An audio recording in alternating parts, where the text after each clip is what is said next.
نحمدہ ونصلی علی رسولہ الکریم اما بعد۔ حضرات سامعین السلام علیکم۔ محترم دوستو، یہ واقعہ تھوڑا طویل ہے لیکن نصیحت کی غرض سے سارا کا سارا سنیں۔ حضرت مفتی لطف اللہ سہارنپوری رحمۃ اللہ علیہ یہ دارالعلوم کے بہت بڑے بزرگ گزرے ہیں۔ ایک مرتبہ ایسا ہوا کہ اپنے گھر کی مستورات کو لے کر کہیں شادی میں شمولیت کے لیے جانا ہوا۔ حضرت نے ایک سواری کا انتظام کیا اور اس پر پردے کا بھی انتظام کیا اور ساری کے سارے خواتین کو اس پر بٹھا لیا اور آپ لے کر چل دیے۔ عورتیں بہت ساری تھیں، مردوں میں صرف آپ اکیلے تھے۔ حضرت رحمت اللہ علیہ جب ایک جگہ سے دوسری جگہ جا رہے تھے کہیں رشتہ داری میں، تو راستے میں جیسے جا رہے تھے تو ایک ویرانی جگہ جہاں پر پہنچے، وہاں جانے کے بعد دیکھا کہ راستے میں ڈاکو چھپے ہوئے ہیں، اور انہوں نے بہت ساری خواتین کو دیکھ کر اور صرف اکیلے آدمی کو دیکھ کر ترنت حملہ بولا، اور ڈاکوؤں کا سردار کہنے لگا کہ سواری کو روکو۔ آپ نے سواری کو وہیں پر روک لیا۔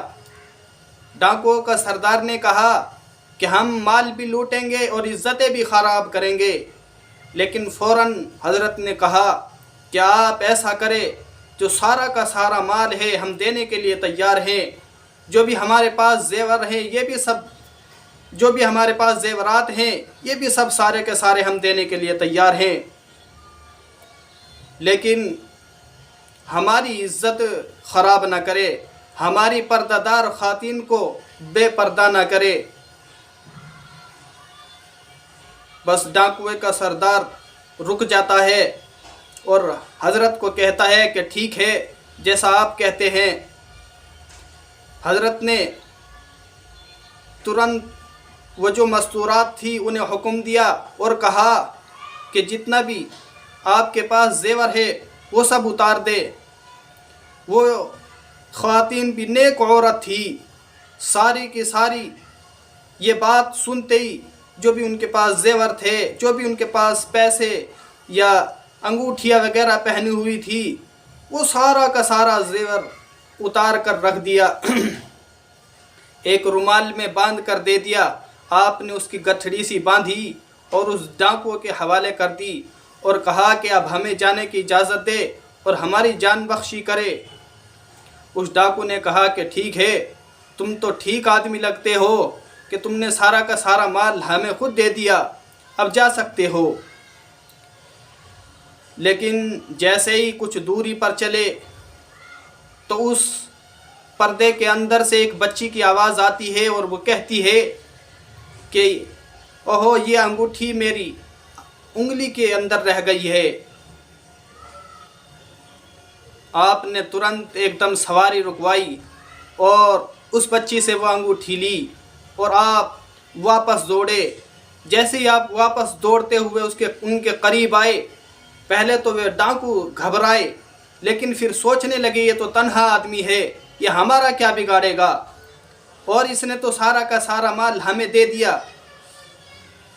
تو پھر وہ ڈاکو بھی رک گئے۔ جیسے ہی حضرت قریب گئے تو اس وقت حضرت کی آنکھوں میں آنسو تھے اور کہنے لگے اور منت اور خوشامد کرنے لگے کہ میں نے سارا کا سارا مال دینے کا وعدہ کیا تھا، لیکن ایک بچی کے ہاتھ میں یہ بھول سے یا کیسے بھی یہ ایک چھلا، یہ انگوٹھی رہ گئی ہے، اس لیے میں اس کو تمہیں واپس کرنے کے لیے لایا ہوں، اس لیے کہ میں نے سارا کا سارا مال دینے کا وعدہ کیا تھا۔ بس جیسے ہی حضرت نے یہ بات کہی، وہ ڈاکو کے سردار کے بدن میں ایک لہر سی دوڑی، ایک بجلی سی گرجی، اور سوچنے لگا یار یہ کتنا دیانتدار آدمی ہے، یہ کتنا ایماندار آدمی ہے، خود ہی سارا کا سارا مال دیا اور ایک انگوٹھی بچی اسے بھی واپس آ کر دے رہا ہے۔ لیکن جب وہ ڈاکو سوچتا رہا، پھر اس ڈاکو نے کہا حضرت ہمیں آپ معاف کر دے، اور میں تو بڑا گنہگار آدمی ہوں، میں نے تو عزتیں لوٹی ہیں، میں نے تو ڈاکے ڈالے ہیں، آپ ایسا کرے آپ ہمیں معاف کر دیں اور اللہ سے بھی معافی کا کوئی طریقہ بتا دے۔ تو میرے محترم دوستو، یہ ہوتی ہے کردار میں تاثیر، اللہ والوں کے کردار میں بھی تاثیر ہوتی ہے۔ تو میرے محترم دوستو، اس واقعے سے ہمیں نصیحت لینی چاہیے، اور تمام حضرات غور سے سنیں۔